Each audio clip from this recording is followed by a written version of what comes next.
Hi friends, my name is Abhijit. അപ്പോൾ നമ്മൾ ഇന്ന് തൊട്ട് ആക്ച്വലി പൈത്തൺ എന്ന് പറയുന്നൊരു പ്രോഗ്രാമിംഗ് ലാംഗ്വേജിൻ്റെ പിന്നിലായിരിക്കും. അതായത് നമ്മൾ ആക്ച്വലി ഇന്ന് തൊട്ട് പൈത്തൺ പഠിച്ചു തുടങ്ങാൻ പോവാണ്. അപ്പോൾ ഈ ഒരു കോഴ്സ് എന്ന് പറയുന്നത് ആക്ച്വലി ഡിസൈൻ ചെയ്തേക്കുന്നത് കോഡേഴ്സും അതുപോലെ തന്നെ നോൺ കോഡേഴ്സും ആയിട്ട്, അതായത് കോഡിങ്ങിനെ പറ്റി വലിയ ധാരണയൊന്നും ഇല്ലാത്ത ആൾക്കാരുണ്ടെങ്കിൽ അവരെയും കൂടി കൺസിഡർ ചെയ്തുകൊണ്ടാണ് ആക്ച്വലി നമ്മൾ ഈ കോഴ്സ് ഡിസൈൻ ചെയ്തേക്കുന്നത്. അതുകൊണ്ട് തന്നെ കോഡിങ് അറിയില്ല അല്ലെങ്കിൽ എനിക്കത് കൺസെപ്റ്റ് മനസ്സിലാകുന്നില്ല എന്ന് കരുതി ഒരിക്കലും നമ്മൾ പുറകോട്ട് വലിഞ്ഞ് പോകണ്ട. നമ്മൾ എന്തായാലും ഈ ഒരു കോഴ്സിൽ കംപ്ലീറ്റ് ആയിട്ട് എന്തായാലും കവർ ചെയ്യുന്നതായിരിക്കും.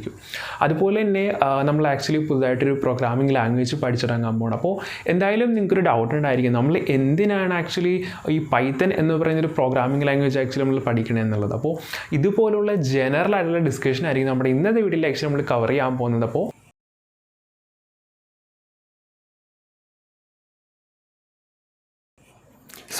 പൈത്തൺ എന്ന് പറയുന്നത് ആക്ച്വലി ഒരു ഇംഗ്ലീഷ് പോലുള്ളൊരു ലാംഗ്വേജ് ആണ്. വളരെ എളുപ്പത്തിൽ നമുക്ക് പൈത്തൺ എഴുതാൻ സാധിക്കും. അതുപോലെ തന്നെ ഈ ഒരു പൈത്തൺ ആക്ച്വലി പല പ്ലാറ്റ്ഫോംസിൽ വളരെ എളുപ്പത്തിൽ റൺ ചെയ്യുകയും ചെയ്യും. അതുപോലെ തന്നെ ഇതിൻ്റെ ഏറ്റവും വലിയൊരു ക്വാളിറ്റിയാണ് ഇതെന്ന് പറയുന്നത് ആക്ച്വലി പ്രൊസീജിയർ ഓറിയൻറ്റഡ് ആണ്, അതുപോലെ തന്നെ ഒബ്ജക്റ്റ് ഓറിയൻറ്റഡ് ആണ്, അതുപോലെ തന്നെ ഒരു ഫങ്ഷണൽ വേയിലും ഇതിന് വർക്ക് ചെയ്യാൻ സാധിക്കും. സോ ഇത് പൈത്തൻ്റെ ഏറ്റവും നല്ലൊരു ഫീച്ചറാണ്. സോ ഈ ഒരു കാര്യങ്ങൾ ചിലപ്പോൾ നിങ്ങൾക്ക് കേൾക്കുമ്പോൾ എന്താണെന്ന് മനസ്സിലാക്കി ഉണ്ടാകില്ല, ബട്ട് നമ്മൾ ഈ ഒരു കോൺസെപ്റ്റുകളും കാര്യങ്ങളെല്ലാം പറഞ്ഞു പോകുമ്പോൾ നിങ്ങൾക്ക് എന്തായാലും ഈ ഒരു 3 സംഭവങ്ങൾ എന്തായാലും നിങ്ങൾക്ക് മനസ്സിലായിട്ടുണ്ടായിരിക്കും.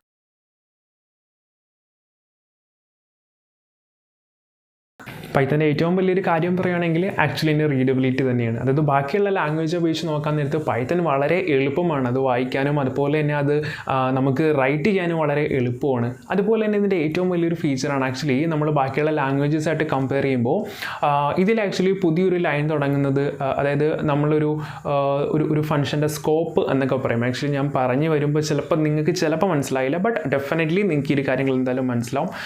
ആ ഒരു സ്കോപ്പ് എന്ന് പറയുന്ന കുറച്ച് കാര്യങ്ങളുണ്ടാവും. അതായത് ഒരു ഫംഗ്ഷൻ നമ്മൾ ഒരു പ്രോഗ്രാമിൽ ആക്ച്വലി നമ്മൾ ഡിഫൈൻ ചെയ്യാൻ നേരത്ത് ആ ഒരു ഫംഗ്ഷൻ വിളിക്കുമ്പോൾ ചെയ്യേണ്ട കുറച്ചധികം ഇൻസ്ട്രക്ഷൻസ് ഉണ്ടാവല്ലോ.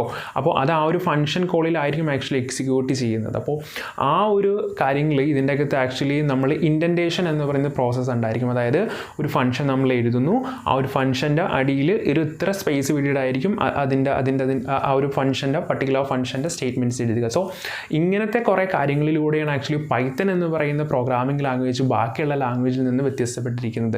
അതുപോലെ തന്നെ ഈ ഒരു പൈത്തൺ വളരെ എളുപ്പത്തിൽ നമുക്ക് പഠിക്കാനും വളരെ എളുപ്പത്തിൽ നമുക്ക് ഇംപ്ലിമെൻറ്റ് ചെയ്യാനും പറ്റും. അപ്പോൾ ഇതാണ് ആക്ച്വലി പൈത്തൻ്റെ വളരെ ബേസിക്കും അതുപോലെ തന്നെ ഒരു ജനറൽ ആയിട്ടുള്ളൊരു ഓവർവ്യൂ. അപ്പോൾ നിങ്ങൾക്ക് എല്ലാവർക്കും പൈത്തൺ ആക്ച്വലി ഒരു ഏകദേശം ഒരു ഐഡിയ കിട്ടിയെന്ന് നമുക്ക് വിശ്വസിക്കുന്നത്. നാളെ തൊട്ട് നമുക്ക് എന്തായാലും പൈത്തൻ്റെ പ്രോഗ്രാമിങ്ങിലേക്ക് തന്നെ നടക്കാം.